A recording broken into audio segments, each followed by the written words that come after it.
Hello and welcome to Higher or Lower, brought to you by Spreadex and oddschecker as we look ahead to this weekend's football, looking at the Spreadex, spread betting markets, the midpoints specifically within those markets, and if we think they're going to go higher or lower. I'm your host, George Elek, and I'm delighted after international break to be joined by two international standard guys. I was going to say tipsters, but I don't know about that. It's Dan Worth from WhoScored, and it is Jack Wright. How are we doing, lads? Hello, I'm very well. How are you?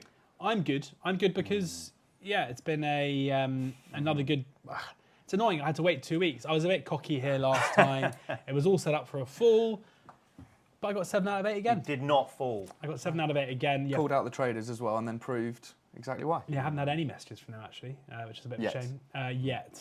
Exactly. Waiting a moment. Which means that if we look at the higher or lower league table, I am sitting atop at the moment on 62%. Jack 58%, Dan 55%, you guys at home 51%. A poor week last week. Step up if I were you. But yeah, so we've got, I'm ahead at the moment. But although it kind of feels to me like I want to go and check the results because I keep getting 7 out of 8 and I'm not really getting much daylight between us. But we've got quite a lot of results on board. So when we're doing this in like April and I get 7 out of 8, it's going to go up like 1%.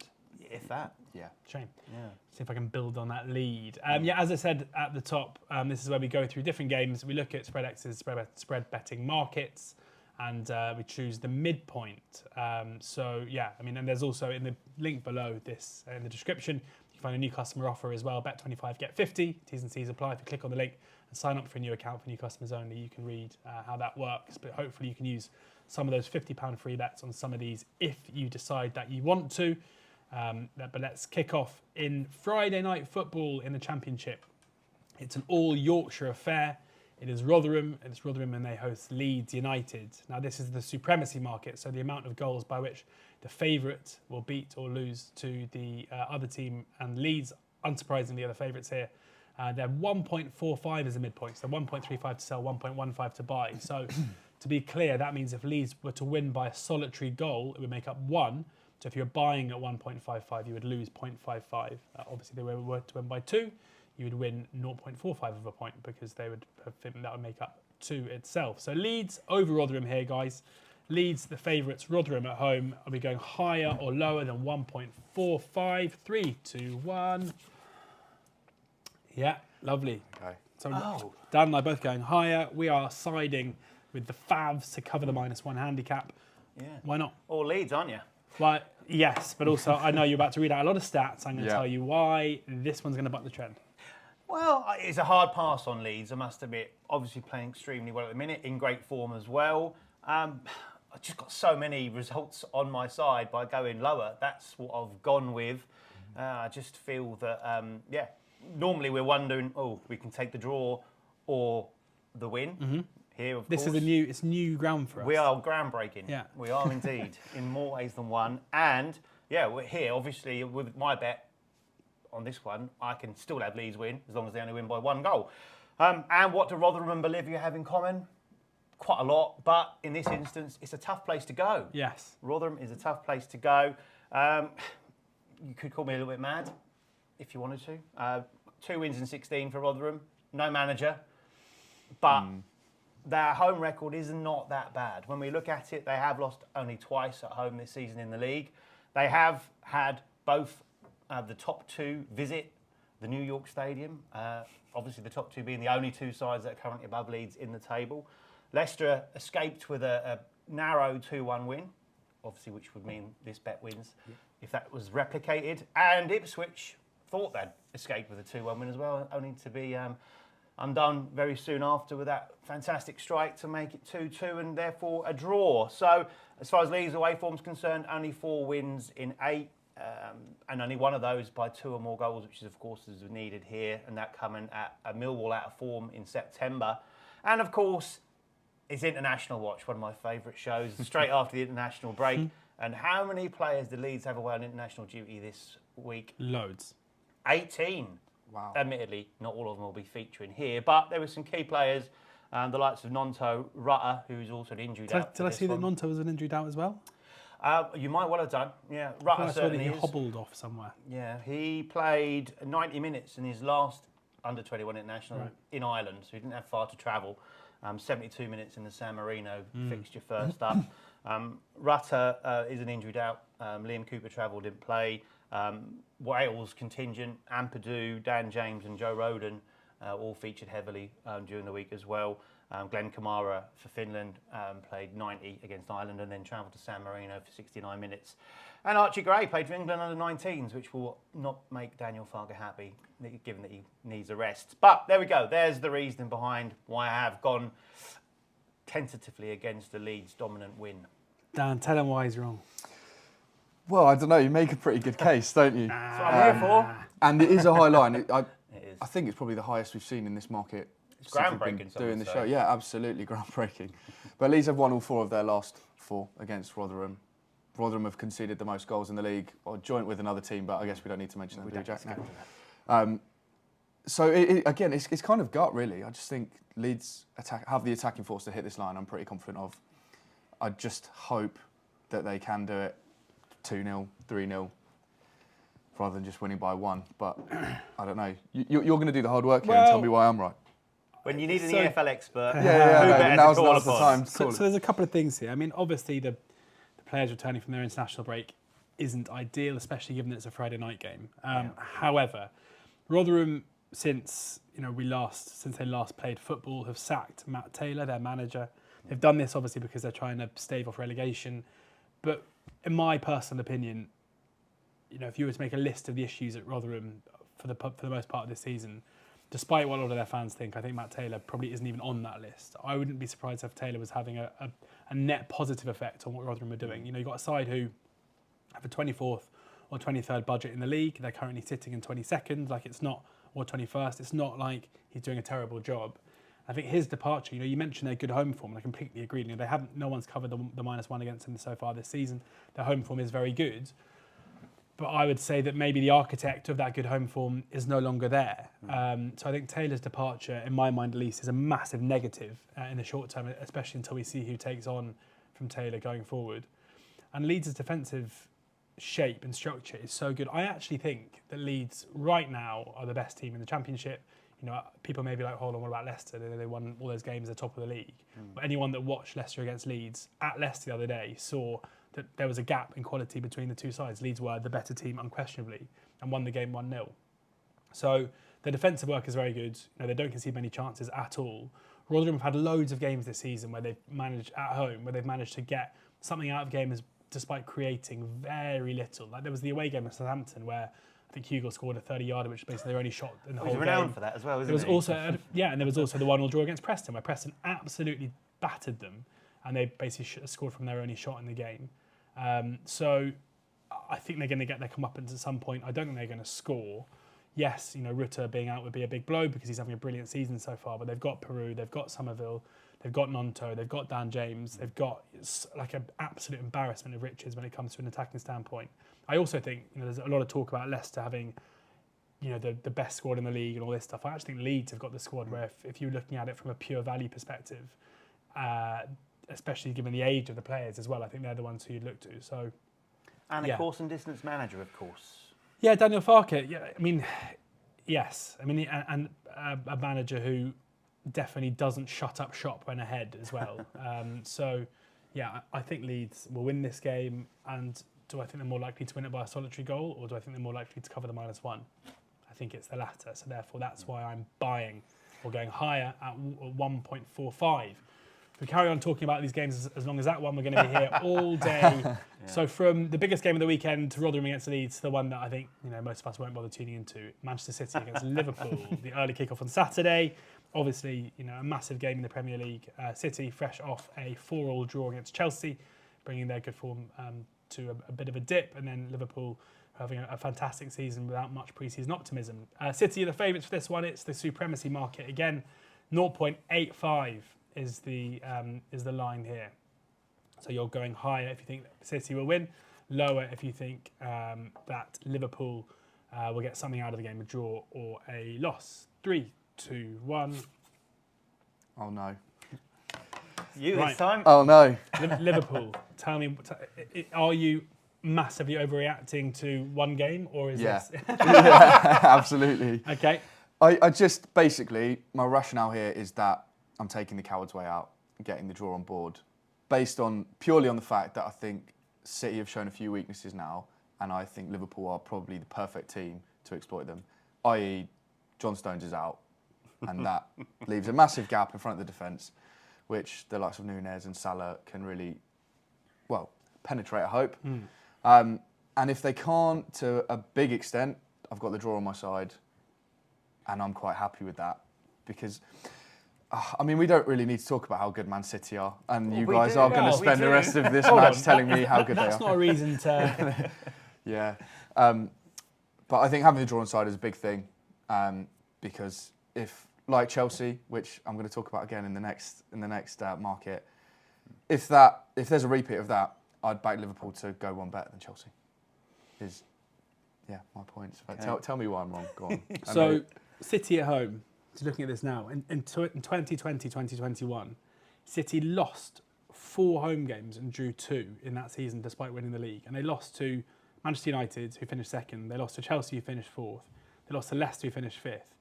So, there was precedent then for maybe a soft centre at home against the better teams in the league. Since then, 21-22, they lost 2 games at home, they drew 2 games. So there were only 4 games in the campaign they didn't win at home. Last season, they lost 1 game at home, that was against Brentford in November, and they drew 1 game at home, that was against Everton. So last season, they only dropped points in 2 games. This season, they've won 5 of 5 so far. I definitely don't think it's a sure thing that they're going to win this game. I definitely don't think Liverpool are without hope. But based on a probability assessment of where they are, despite the 4-4 draw last time out, despite the injury to De Bruyne, despite the injury to Stones, Kovacic also looking like he's out for this one, Núñez too. This is still a Manchester City side where, if Cole Palmer doesn't score that penalty late on and they win this game 4-3, I think the narrative would be completely different. Everyone would be expecting City to go and win this. They are still a side who are totally dominant at home. I think even though Liverpool have made such a great start to the season, it's easy to overestimate necessarily where they are. They're still a work in progress. They've still basically got a whole new midfield who are coming in at the moment. Yes, Salah's playing very well, and Núñez is kind of stepping up to an extent in the Premier League. But I still think City are just a better side. If this was the same as the last one, and the line was 0.15 higher, and we were having to do higher or lower than 1.05, then I'd be really difficult in terms of making a decision. But I think City are understandably odds on to win this one and are likely to win it, and I'm happy to go alongside that. Me too. Good. Yeah, absolutely right. You just got to back City when they're at home, in my opinion. The fact that we don't need them to win by 2, 3, 4 goals here made it the decision for me to go higher. They just keep breaking records, don't they? And there's some more on the horizon for them. 15 successive Premier League wins, let's not forget, at home.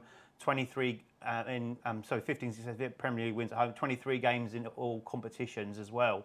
They're 1 short of the record of the most consecutive home wins by an English top-flight side, which was set by Sunderland, which possibly tells you it's a while ago. It was 1892. I thought I remembered it. Yeah, that's right. my dad did tell me that. I think he was in the game, yeah.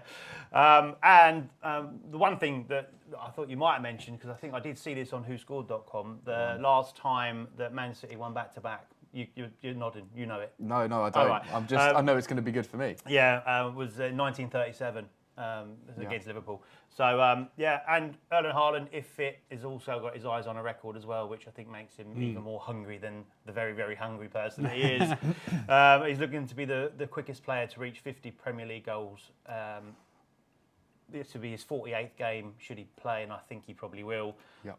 Beating Andy Cole's record, and I've got a feeling he might well beat it if he doesn't score on Saturday as well. That record stands currently at 65 games. So he's got a little bit of time on his side. So, and I think the home side generally comes out on top. They did in both games last season, didn't they?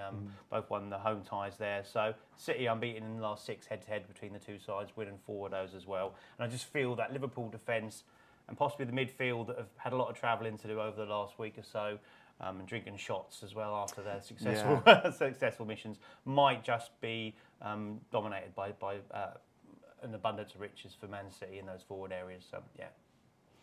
Good stuff. Yeah, Jack and I are both going for Manchester City to get the win there. Dan going against us. We're going to stick with the same game now and the total goals market. So the amount of goals scored within the game. The spread with Spreadex is 3.15 to sell, 3.35 to buy. So midpoint is 3.25. So if you're going higher here, 4 or more goals, lower 3 or fewer. It's a lot of goals. 3, 2, 1.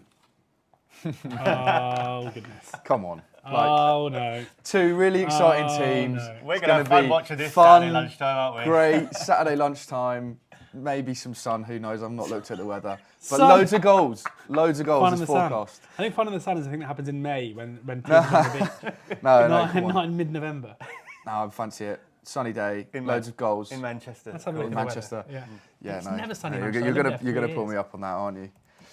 Right. Well, I know Liverpool have scored in all of their away games this season. It's going to be sunny. It's going to be sunny. It's See, going to be 5 degrees. 5 degrees. But it's Perfect. gonna be sunny. Gloves Yeah. on, but sun. Perfect. So Liverpool have scored in all of their away games this season. Right, you have to think that's 1 goal.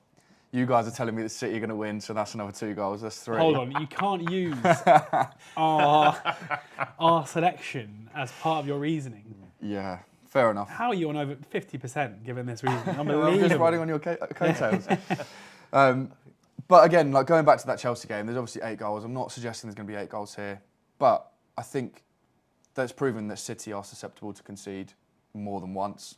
And if they do that here, I'd also back them to score with the plethora of attacking options you guys have mentioned in the last market. I think both teams will score, obviously. And then once that's kind of in, it's not that far to get to the 4 goals. It's not that far. It's not far at all. No, is not it? far at all. No. Are we there Easy yet? distance. Are we there yet? But in my opinion, a little too far. I think my usual philosophy here is if we need 4 or more goals, I'll tend to fade it or tend to go lower than it, even with these 2 sides that we do know are very potent in the forward areas. I feel this is a bit of a shame. This is a Saturday lunchtime, despite being in the sun in the glorious 5 degrees, a Saturday lunchtime kickoff given straight after the international break. But that's part of the argument for why I think this will be a little bit leggy. A little bit leggy. Yeah. Perfect. Yeah, I was struggling for a I could tell. and you came up clutch there for me. Thank you very much. Obviously, both sides packed with international players, travelled all over the globe, and I won't go into the details of who, where, and why. But I just feel that with the early kickoff, lack of preparation time for this one with the players in question, then it does seem to be that I can see it being a bit more of a low scoring one than we'd possibly expect. That 4-4 draw, by the way, was the first time that Pep Guardiola has managed a game where his side and the visitors both scored 4 goals or 4 or more goals in his 882 management career. Wow, I can prepare the tweet then for the stat when it's 2 in a row. You won't be able to do that, unfortunately. Fair enough. Yeah, this game finished 4-1 last season. All of City's games at home against top teams last season were high scoring, and I don't think that's a trend that we'd necessarily see continue. I think if Kevin De Bruyne was part of the side, then maybe it would do. I don't know. City's form before the 4-4 draw was obviously very good. However, I think Pep Guardiola is a manager who will see his team conceding 4 and will react to that. He won't have liked that very much. I'm sure, given the absentees as you've mentioned, it wouldn't surprise me at all if he looked to change the game plan a little bit. The international break, I think, is a big reason why this may not be the best spectacle when it comes to these 2 playing against each other. Liverpool on the road as well, not quite as strong as they are at home. Last time, obviously, under 2.5 goals copped against Luton in a game where many expected them to win. Yeah, I mean, it could unravel quickly. I think if there's an early goal, then we'll suddenly probably see it turn into a bit of a basketball game. But on the balances of probability, I think 3 or fewer seems to be the one that I think I would side with, which gets us, especially having put City up, gives us the 1-0, the 2-0, the 3-0 and the 2-1, which have to be the 4 most likely results if they are to win it. So, going lower as well. So a few contrasting thoughts here, but on to Dan's favourite market now. Yes. My eyebrows raised when I saw this listed, given that you choose the market, to maybe think that you must have a bit of a fancy here. So let's see. Brian Mbomo, crucially Mbomo, not Mbuemo, as Mbomo himself came out and said in a video released by the Premier League this week.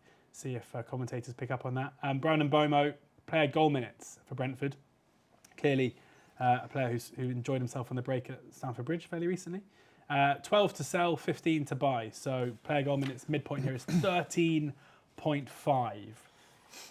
So this is the total cumulative minutes that a player scores in one game. You're going higher or lower? 3, 2, 1. Whoa! Yes, here we go. Interesting. Here we go. Here we go. Indeed so. Right. Someone's desperate to bridge the gap. Go on.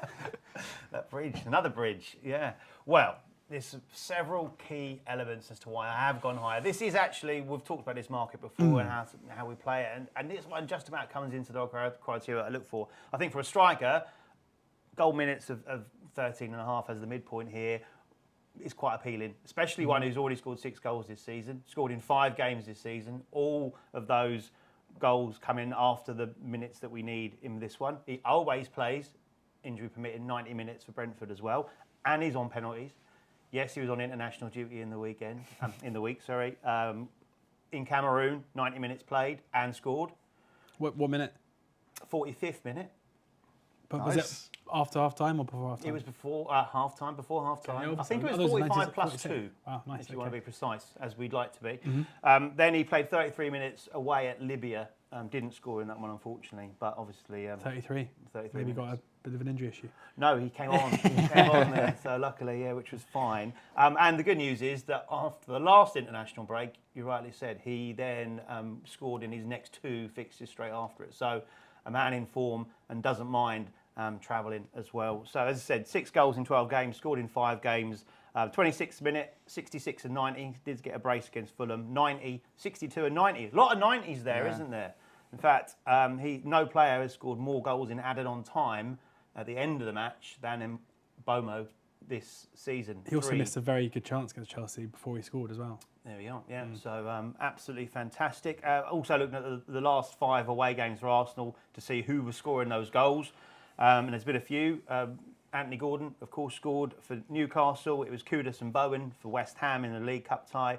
Seville centre-back, we'll gloss over that one. Chelsea had Mudryk and Palmer from the penalty spot as well, so it ticks 2 boxes in that particular one.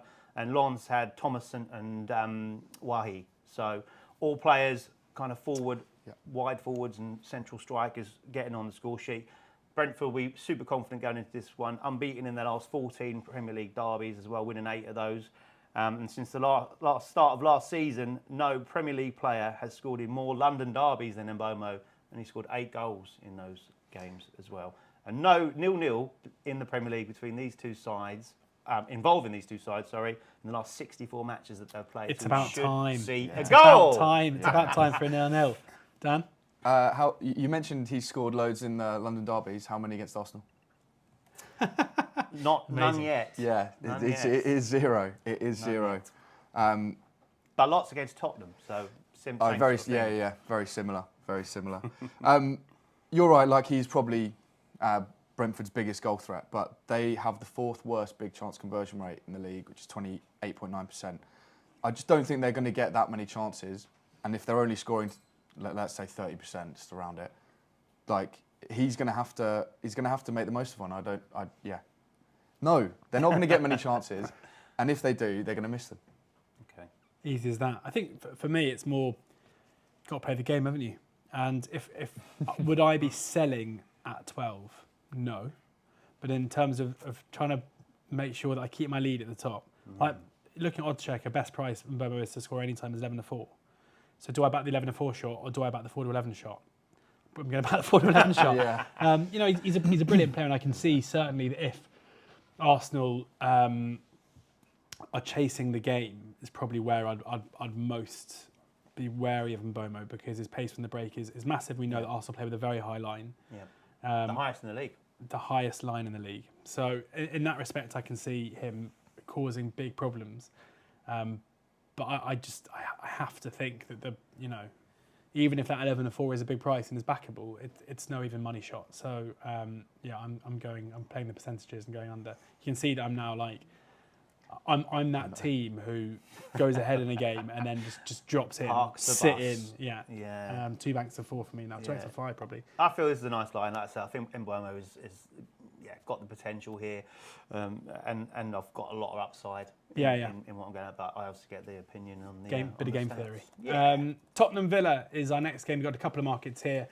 Spurs obviously enduring a bit of a trickier time of things after the game against Chelsea and the defeat against Wolves, where they were 1-0 up going into injury time and lost it 2-1. Villa Villa's home record is absolutely unbelievable. Not quite as good away from home. But the line here is 0.1 to sell, 0.3 to buy. The midpoint 0.2. So a higher here is Tottenham win, a lower is a draw or Villa. 3, 2, 1. I'm on my own. You this time. There we go. Yeah, it's basically mainly Villa. I mean, obviously Spurs have some issues, injuries, suspensions. Like they are kind of walking wounded at the moment. But Villa's good start to the season has been purely based on their home form. Like, and it's not just this season; it's the back end of last season as well. Like, Emery's home form is remarkable. They've won all 6 games they've had at home, but away from home they've only won 2. Those are against Burnley away and the Chelsea win a few weeks ago, which was massively swayed by a sending off at Chelsea, where 11 against 11, Chelsea were probably the better side in that game. They were also beaten 5-1 away from home against Newcastle on opening day. They were beaten 3-0 away from home against Liverpool. They were beaten 2-0 away from home against Forest. So their away form is, I would say, not middling. It's kind of bad, their away form. And I think we can often in these kind of markets, like narratives get driven so much by results, whereas actually I think there's cause to be a little bit more positive over Spurs than thinking it's starting to unravel. They were clearly the better side, 11v11 against Chelsea. Their start in that game was phenomenal. Against Wolves next time, we spoke about that game a couple of weeks ago, and I was on the Wolves side, and we got a bit lucky. Well, not lucky, but it looked like Spurs were going to be fine in that one. And up until they conceded the goal, they were okay. They were fairly good value for their 1-0 lead in a game of very few chances. They went ahead. They didn't create too much after that, but they restricted Wolves to very, very little. So, yeah, I just think Spurs are still a very good team, and they're hosting a team who really struggle away from home. And, yeah, you're sacrificing the draw, but I think Spurs are. And, what I just said earlier about playing the percentages, Tottenham are 11-8 to win this game. So they're odds against, but I fancy them to do so.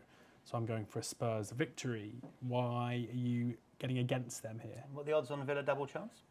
Well, yeah, heavy odds on. So is that going to be our, is that going to be our reasoning from now on? Is going to be like it's odds on. So we've got to go with it. Go with the odds. Yeah.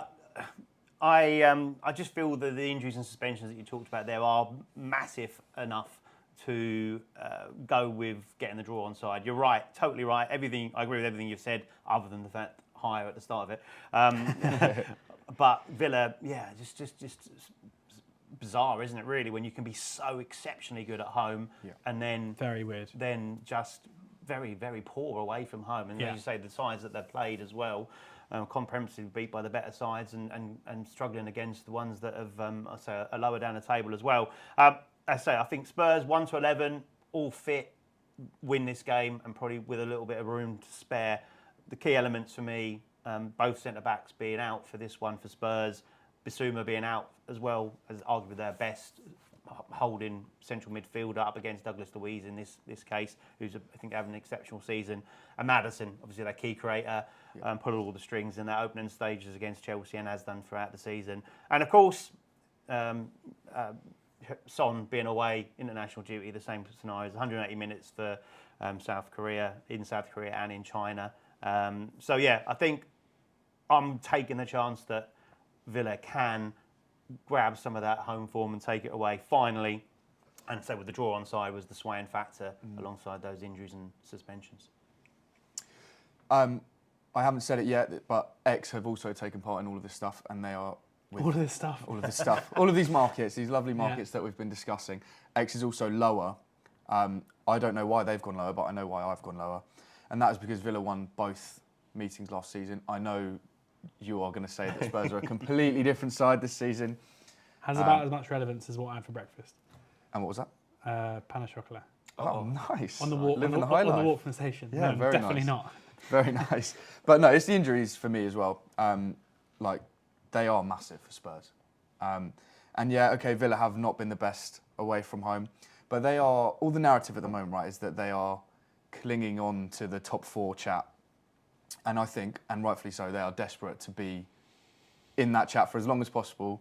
And so I think they're going to come into this in better spirits than Spurs. And again, getting the draw on side is lovely. I think it's going to be a draw, which is kind of why I've gone for it. But I could see Villa nicking this. Could see Villa nicking it. We'll see. We disagree there, but we're sticking with the same game and a similar market, so we might be similarly unaligned. Tottenham leading minutes, this one is, so the amount of time over the course of the game that Tottenham are ahead. 22 to sell this one, 27 to buy. So obviously Spurs could win it, but only be ahead for 5 minutes. Similarly, they could be ahead for loads of time and then concede late on. Yeah, as they did. Exactly. Yeah, Tottenham led for a long time last time against Wolves and lost the game. So 25 is the midpoint here. Are we going higher or are we going lower? Yeah, I probably prefer this to the supremacy. Like thinking back to the way that Spurs started against Chelsea, thinking back to the way that Spurs started against Wolves, like Ange Postecoglou clearly, regardless of issues with injury and suspension and the rest of it, gets his side to start games fast and to come out the blocks really quickly. And it wouldn't surprise me at all, therefore, if Spurs go ahead very early in the game. Now, what happens after that, we'll have to see. But we also know that Villa are a side who've been well beaten in away games already this season. You know, we have the game against Newcastle, where of course they were hammered, as mentioned earlier, the Liverpool game, and the Forest game where they were behind for plenty. So they're not necessarily a side who are just coming off worse in tight games. They're a side who, when they lose away games, are being well beaten and are behind for most of them. So yeah, this is, if I had to pick one of the two that I preferred, it would probably be the leading minutes buy. Have you got anything, like, you know, what is there any more specific reason why this is low, apart from the fact that you just think that Villa are going to get something out of the game? Yeah, no, it's exactly that. The only real thing I've got is that Villa have scored first in all of their wins. So by default, if I'm leaning towards a Villa win, I have to also think that they'll take the lead. I'm not confident about this at all. I'll happily say that. But yeah, just to go in line with my previous answer, I'm going lower. I think absolutely the first goal was crucial in this one, to be honest, as far as that's concerned. But that would cheat as far as us predicting the market at that point in time. But yeah, I think with Villa's confidence away from home, that first goal, if Spurs were to get it, if they will start like they have been recently, then yeah, that would be a worry. What I would suggest is Villa do certainly have the striking and attacking talent to hurt a Spurs side that, as I've already mentioned, of missing their key holding central midfielder, defensive central midfielder, and their two centre-backs as well.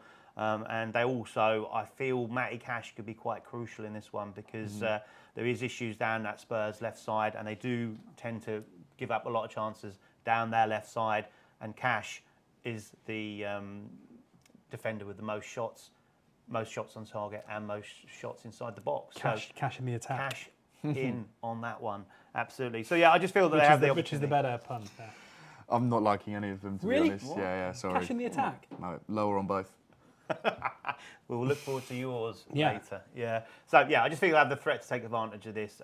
So again, not much of a strong play, but I think if Spurs do get in front, Villa are going to have that chance to get back because of the weakness at the moment in that Spurs defensive line. Right. 2 more games to cover this week. Looking to Sunday now. Sunday afternoon, 4:30 kickoff. Everton hosting Manchester United. I think, in a weird way, this is the game that I'm kind of most excited to watch this weekend. Dripping with narrative after Everton's 10-point deduction, after Manchester United's continued poor form. But we're looking at the bookings market here. So this is total booking points. It's 10 points for a yellow, 25 points for a red. The line is 50 to sell, 54 to buy. So the midpoint is 52. That's a high line. So it's, you're going to need either 6 bookings or 4 bookings and a red card, basically is what we're after here. Or possibly just loads of red cards. Loads of reds, a fight. Yeah, exactly. We're going higher or lower at 52, 3, 2, 1. Oh, you tried to do. What were you doing? I know. Unbelievable. Do you think we're making this up as we go along? Do you think we have no notes? Absolutely not. Trying to put us off, but you're the ref whisperer. So we'll come. I like that one. Thank you. That's so good. we'll come to you first to tell us all about Mr. John Brooks. Well, yeah, this is a high line. Where's he from? I actually don't know. Yeah, sorry, I've let myself down there. You normally ask what they have for lunch and stuff like that. But we'll move on to the fact that I think there's going to be an absolute siege mentality at Everton now.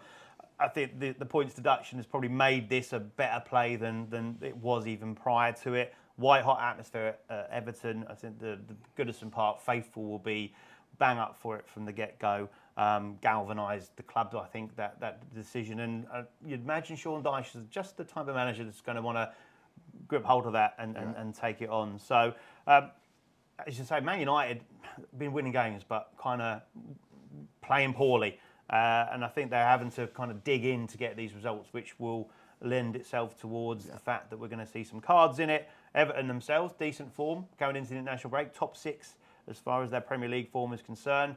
A direct side, tough to break down.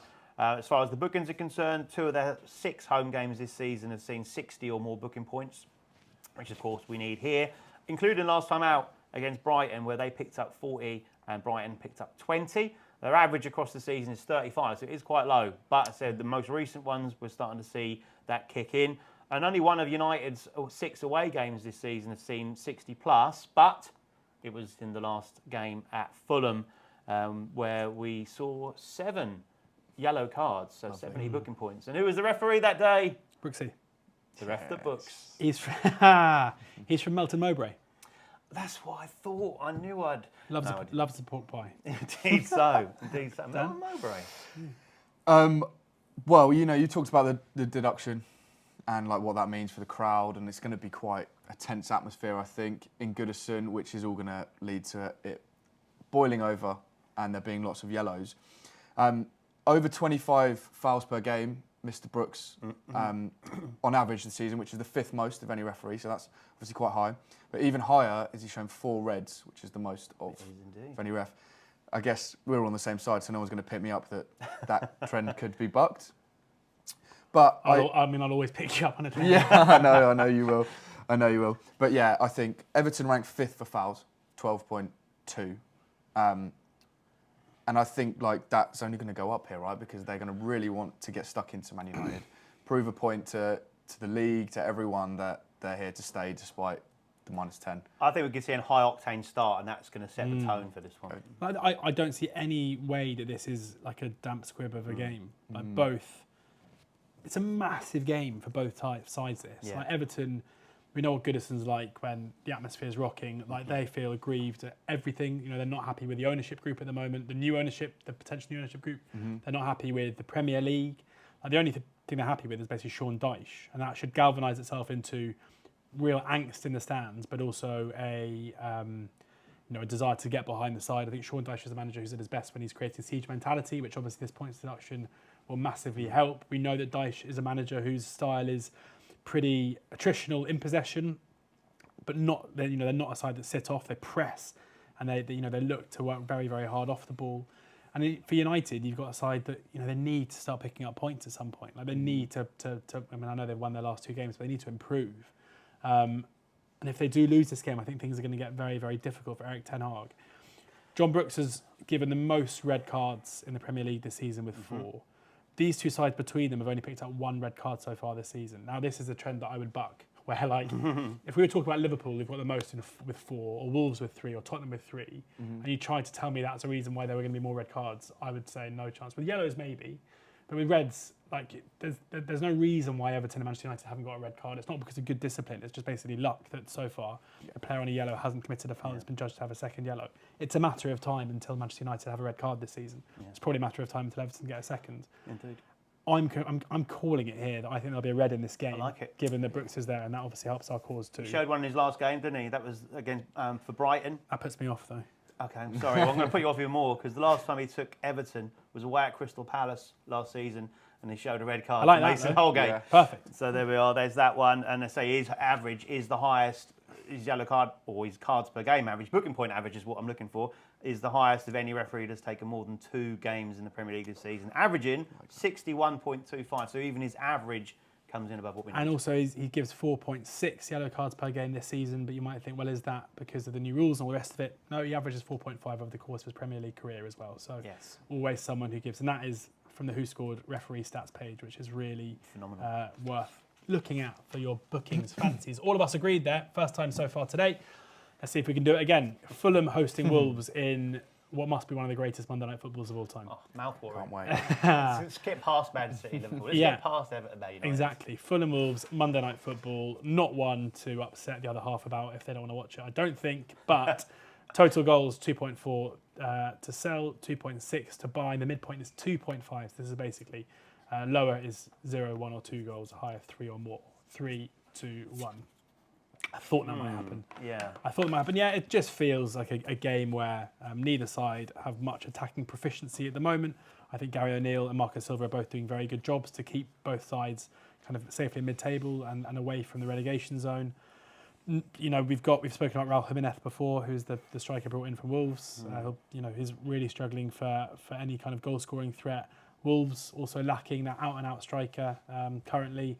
It just feels to me like two fairly pragmatic managers up against each other with a lack of firepower going forward, where both would maybe take a point. I mean, I wouldn't be put off the 0-0 here. So, Jack, give us some stats to support the theory. Well, yeah, I think viewing figures for I'm a Celebrity on Monday night higher than what they are normally. But yeah, I think Fulham have been pretty awful. We've said their attacking issues are an absolute nightmare. No focal points. Mitrovic going 6 goals from open play this season. Only Luton and Sheffield United are less, but at home, you got that one right. Only 2 at home, which is the joint worst. So it's pitiful, really, isn't it? That's the only way I can describe it. Yeah. No João Paulinho either for this one. He's suspended, so that's going to be a big miss in there. He's a big driving force for them.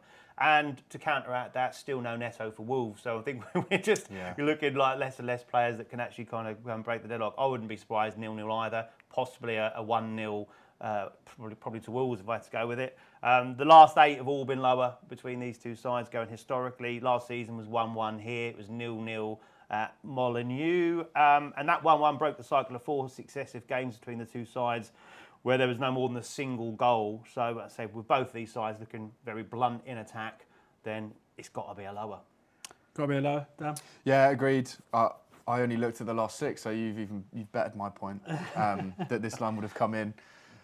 Yeah, it's just not very exciting. There's not going to be any fun Monday night. I'm guessing there's no sun because it'll be in the night as well. So like, it's all just terrible. Fulham have created the second fewest big chances. Do you want a quick forecast for the weekend? Yeah, good. Just tell me it all. So sun Saturday, sun Sunday. No, you've got it wrong already. Right, Friday's going to be set fair but a bit windy. Saturday cold but sunny. Like lovely day actually. Saturday. Good one to wrap up and maybe sit outside somewhere. Sunday, very cold, drizzly in the evening, and then Monday's basically going to rain all day. Oh, that Sunday weather's got bookings written all over it, isn't it? That's London, so. Oh right. Yeah. Fair enough. Merseyside. Fulham. Merseyside. Yeah. Fulham. Created the second fewest big chances in the league with just 10, and Wolves have created a few more than that, but they have the 5th worst big chance conversion rate, and Fulham 7th. So. Yeah, the big chances are quite sparse for Fulham, and Wolves, when they've been getting them, they've not really been scoring them. So, I'm just not enthused about this, as we've all alluded to. I might give it a miss. Give it a miss to have some fun in the rain. End on high. Yeah. Thank you very much, guys, for watching this episode of Higher or Lower. We'll be back again next week previewing the games and looking back over our picks this time around. But in the meantime, make sure that you check out Spreadex for all of your spread betting needs. You can find the link in the description below if you haven't got an account already for the new customer offer. Bet 25, get 50. T's and C's, of course, to apply. And remember, with spread betting, losses can exceed your initial deposit. Go check out oddschecker as well, or download the app where you can find the best prices. Offers as well. Black Friday offers coming out. Of course, Black Friday on Friday the 24th. So loads of offers up on site there. You can also find the best tipsters and plenty more up on the oddschecker site. And of course, WhoScored.com will provide you with all the stats, ammunition you need ahead of picking your selections for the weekend. Thank you very much to Dan. Thank you to Jack. Thank you. Back next week. See you then. Enjoy the football and please ensure that you gamble responsibly.